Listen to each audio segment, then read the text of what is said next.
Hello students, how are you everyone. चलिए शुरू करते हैं आज की क्लास। आज हम पढ़ेंगे प्रश्नावली 1.1 का तीसरा क्वेश्चन। तीसरा क्वेश्चन क्या है हमारा, अभाज्य गुणनखंड विधि द्वारा निम्नलिखित पूर्णांकों के एचसीएफ और एलसीएम ज्ञात कीजिए। हम क्या करेंगे, एचसीएफ और एलसीएम ज्ञात करेंगे और गुणनखंड विधि द्वारा। तो चलिए करते हैं। हमारा पहला क्वेश्चन है,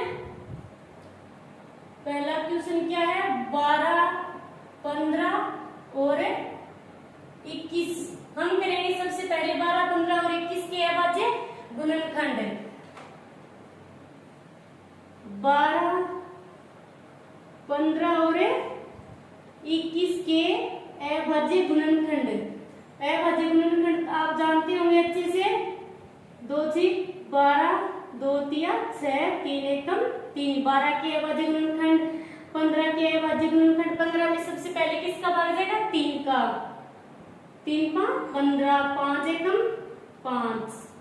21 के अभाज्य गुणनखंड, 21 में 3 का भाग जाएगा। 3 7 21, 7 1 7। ये अभाज्य गुणनखंड यहाँ लिख लेते हैं। तो सबसे पहले हम लिखेंगे 12 के अभाज्य गुणनखंड। 12 के अभाज्य गुणनखंड कौन कौन से थे, 2 इंटू 2 इंटू 3। अब हम लिखेंगे 15 के अभाज्य गुणनखंड। 15 के अभाज्य गुणनखंड कितने हैं, 3 इंटू 5। जिनके अभाज्य गुणनखंड एक जैसे हैं वो एक दूसरे के नीचे लिख देते हैं, और जो एक जैसे नहीं है वो आगे लिख देते हैं। ठीक है, 15 के है 3 तो 3 3 के नीचे लिख देते हैं। इंटू में क्या है 5 तो 5 आगे लिख देते हैं। ठीक है, अब 21 के अभाज्य गुणनखंड। 21 के अभाज्य गुणनखंड आपको यहाँ लिख देना है, डिटेल से करना है वही। 21 के अभाज्य गुणनखंड है 3 इंटू 7। तो 3 तो यहाँ पर 3 3 के नीचे लिख देते हैं, इंटू में 7 बाहर लिख देते हैं। तो 3 क्या है, सभी में कॉमन है, उभयनिष्ठ है 3। तो हम लिखेंगे यहाँ पर, तो एचसीएफ क्या हुआ हमारा, 12, 15 और 21 का एचसीएफ। एचसीएफ तो होगा हमारा 3, क्योंकि सभी में उभयनिष्ठ 3 है तो एचसीएफ 3 होगा। अब लिखते हैं 12, 15 और 21 का एलसीएम। एलसीएम क्या होगा, सभी गुणनखंडों में से एक एक गुणनखंड बाहर निकालेंगे। तो देखिए 2 इंटू 3 उभयनिष्ठ है सभी में, तो एक बार बाहर आएगा 3। 5 इंटू 7। अब क्या, 2 2 4, 4 के 12, 12 5 60, 60 को करते हैं 7 से, 7 से 42। तो ये हुआ हमारा 420। ये आया है एलसीएम। तो हमें क्या ज्ञात करना था, एचसीएफ और एलसीएम। ठीक है, ये क्वेश्चन 1 नंबर हमारा हो गया। अब 2 नंबर क्वेश्चन करते हैं। 2 नंबर क्वेश्चन में क्या है, 17, 23 और 29 के अभाज्य गुणनखंड। तो सबसे पहले 17 के अभाज्य गुणनखंड आपको यहाँ लिख लेना है। 17 के अभाज्य गुणनखंड 17 और 23 और 29। ये क्या है, अभाज्य संख्या है। जिसमें अभाज्य संख्या कौन सी होती है, जिसमें स्वयं और एक के अलावा और किसी भी संख्या का भाग नहीं जाता है। तो इसमें 17 में किसका भाग जाएगा, 17 का ही जाएगा। 23 एकम 23, 29 एकम 29। इसमें और किसी का भाग नहीं जाएगा, तो इसके अभाज्य गुणनखंड क्या होंगे, 17 के अभाज्य गुणनखंड 17 और 23 के अभाज्य गुणनखंड होंगे यहाँ पर 23 और फिर इसके बाद क्या है 29। 29 के अभाज्य गुणनखंड होंगे 29। तो इसमें कॉमन कोई भी संख्या कॉमन नहीं आ रही है, तो हम सभी के इंटू में 1 लगा देंगे तो कोई फर्क नहीं पड़ेगा। 1 से गुणा करने पर संख्या वैसी की वैसी है। तो यहाँ 1 हम उभयनिष्ठ है, 1 तो 1 हम बाहर निकाल सकते हैं। तो अब लिखेंगे 17, 23 और 29 का एचसीएफ।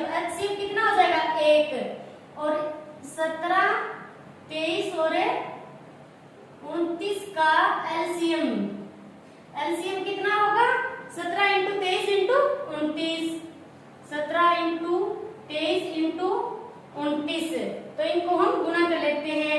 23 को करते हैं 17 से, 21 हासिल 2, 14 और 16, 3 2 1 9 और 3, अब क्या बचा 29, 391 को करते हैं 29 से, 9 एकम 9 9 81 हासिल 8, 27 27 और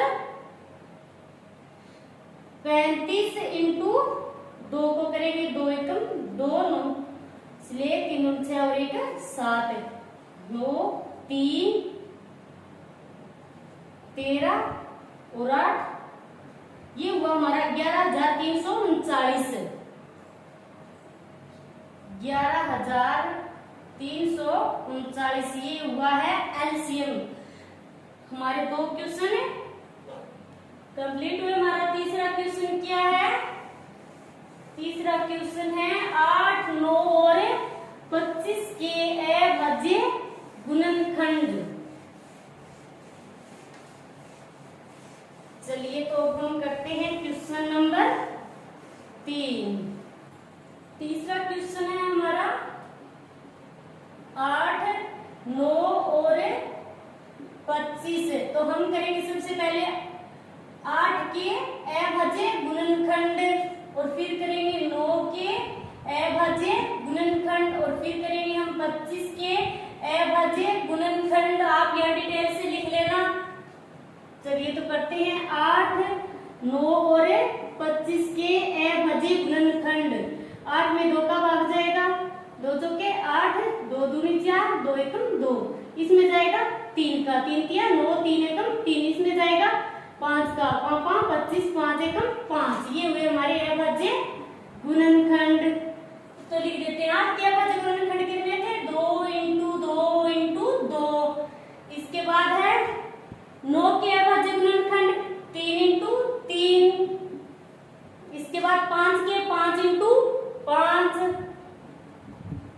इनमें क्या हुआ, इनमें भी कोई भी कॉमन मूलनिष्ठ गुणनखंड नहीं आ रहा है, तो हम क्या करेंगे सभी के इंटू में 1 मान लेते हैं।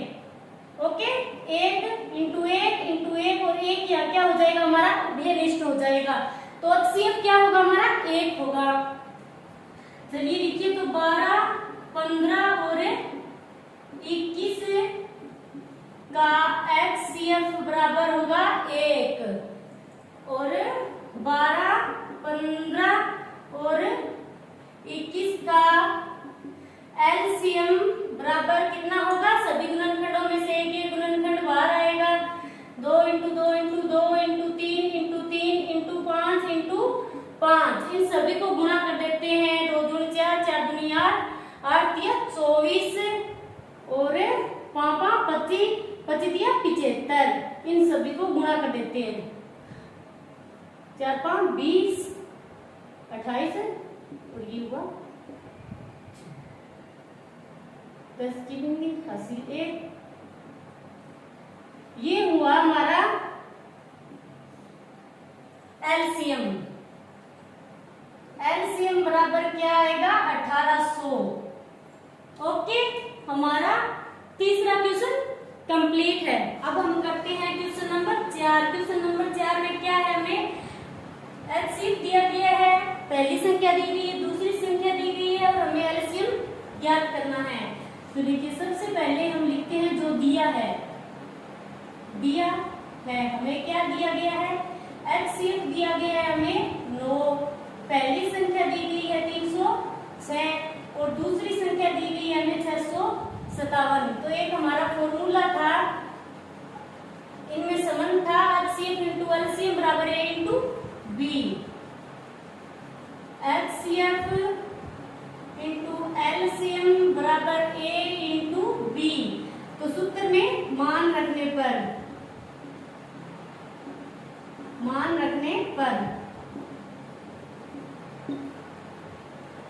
सवाल को आप जितनी भी लैंग्वेज लिखकर करोगे उतना ही अच्छा होगा, अच्छे नंबर मिलेंगे। ओके, चलिए सूत्र में मान रखते हैं।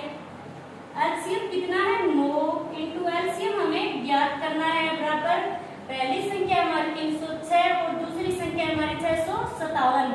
एलसीएम ज्ञात करना है, इस साइड रह जाएगा, पक्षांतरण करने पर ये 9 इसके नीचे आ जाएगा। अब काट देते हैं 9 को इससे, 9 दिया 27 बच गई 3, 9 चौक 36। एलसीएम बराबर है 34 इंटू 657। 657 से हम कर देते हैं 34 को गुणा, 7 चौक 28, 20 दो 22, 24 दो 26, 21, 15, 15 और 1 19। अब देखते जोड़ते हैं 3,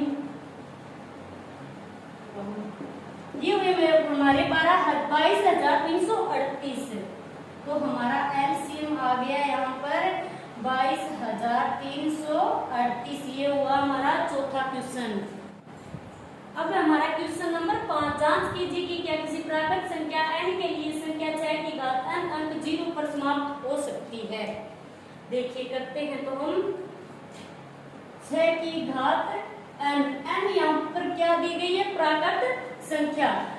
प्राकृत संख्या कौन सी होती है, जो 1 से शुरू होकर अनंत तक चलती है। तो यहाँ हमें क्या दिया गया है, 6 की पावर n है, तो 6 की घात n में 1 मान रखती है तो क्या आएगा 6 आएगा। 6 की 2 रखती है तो क्या आएगा 6 इंटू 6, ये हो जाएगा 36। तो यह 6 के गुणनखंड क्या होंगे 2 इंटू 3, ठीक है। और यदि इसके गुणनखंड हो 6 के 2 इंटू 5 हो तो 10 आ सकता है, लेकिन ऐसा संभव नहीं है। तो हम क्या लिखेंगे, चूंकि 6 का गुणनखंड लिख देते हैं, चूंकि 6 के गुणनखंड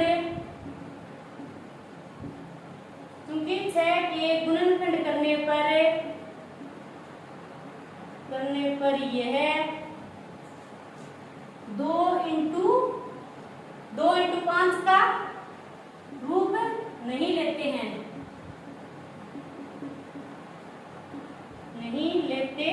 अतः 6 की घात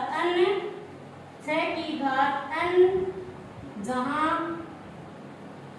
जहां प्राकृत संख्या है के लिए अंक 0 पर समाप्त नहीं होगी, ठीक है। ये हुआ हमारा क्वेश्चन नंबर 5। अब हमारा क्वेश्चन नंबर 6, व्याख्या कीजिए कि पहली संख्या और दूसरी संख्या भाज्य संख्या क्यों है। भाज्य संख्या कौन सी होती है, जिसके गुणनखंड 2 से अधिक हो, और अभाज्य संख्या होती है जिसकी गुणनखंड केवल 2 ही हो। तो ये संख्या दी गई है 7 इंटू 11 इंटू 13 और प्लस 13। हमें यहाँ पर 2 पद दिखाई दिए, 2 पद है ना ये, तो हम क्या करेंगे 13 इस पद में भी है और इस पद में भी है, तो 13 यहाँ कॉमन ले लेते हैं। तो क्या बचेगा 7 इंटू 11 इंटू 13 बाहर आ गया, तो 1 और प्लस 1,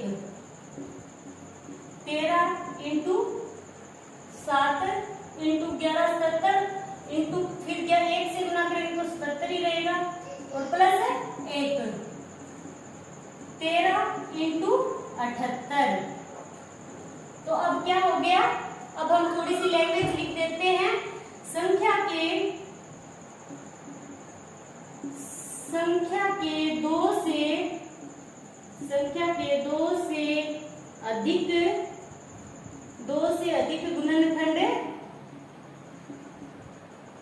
से अधिक गुणनखंड संभव है, अतः यह भाज्य संख्या है।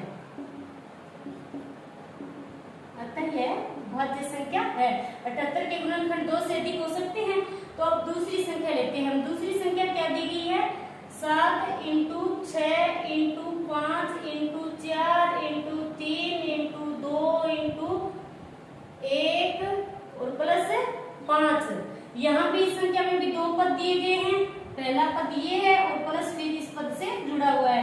तो अब हम यहाँ पर क्या करेंगे, 5 इस पद में भी है और इस पद में भी है, तो हम 5 ले लेते हैं यहाँ कॉमन। तो फिर क्या बचेगा, 7 इंटू 6 इंटू 5 12 गया, 1 इंटू 4 इंटू 3 इंटू 2 इंटू 1 और प्लस 5 12 गया, फिर 1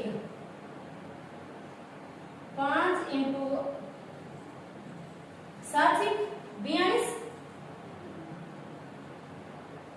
ये वे 7 42, 12 12 दूनी 24, 24 को इसे कर देते हैं गुणा,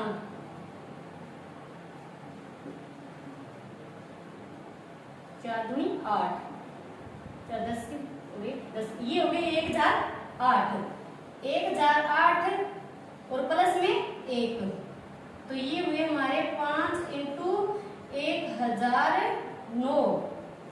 तो यही लैंग्वेज लिख देंगे हम जो पहले लिखी थी, अतः यह अतः संख्या के 2 से अधिक गुणनखंड संभव है, अतः यह भाज्य संख्या है। तो ये हुआ हमारा क्वेश्चन नंबर 6। अब हमारा क्वेश्चन नंबर 7, किसी खेल के मैदान के चारों ओर एक वृत्ताकार पथ है, इस मैदान का एक चक्कर लगाने में सोनिया को 18 मिनट लगते हैं, जबकि इसी मैदान का एक चक्कर लगाने में रवि को 12 मिनट लगते हैं। ये कोई वृत्ताकार पथ है, इसमें रवि को इस मैदान का एक चक्कर लगाने में सोनिया को तो 18 मिनट लगते हैं और रवि को लगते हैं 12 मिनट। मान लीजिए वे दोनों एक ही स्थान और एक ही समय पर चलना प्रारंभ करके एक ही दिशा में चलते हैं, कितने समय बाद वे पुनः प्रारंभिक स्थान पर मिलेंगे।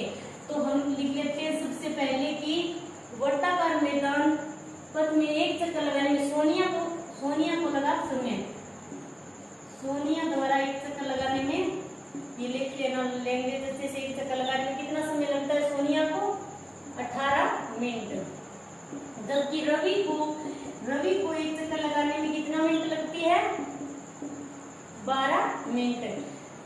तो हमें यहाँ पर क्या करना है, एलसीएम निकालना होगा कि पुनः मिलने का समय कौन सा होगा इनका। तो एलसीएम निकालेंगे तो हमें पता चल जाए। चलिए एलसीएम निकालते हैं।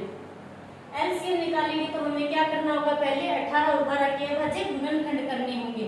तो 18 के अभाज्य गुणनखंड कितने होंगे, 18 और 12 के अभाज्य गुणनखंड, 2 × 18, 3 × 9, 3 × 3, यहाँ 2 × 12, 2 × 6, 3 × 3, ये हुए अभाज्य गुणनखंड। चलिए लिख देते हैं 18 और 12 के अभाज्य गुणनखंड। 18 के अभाज्य गुणनखंड कितने हैं, 2 × 3 × 3, और 12 के अभाज्य गुणनखंड 2 ×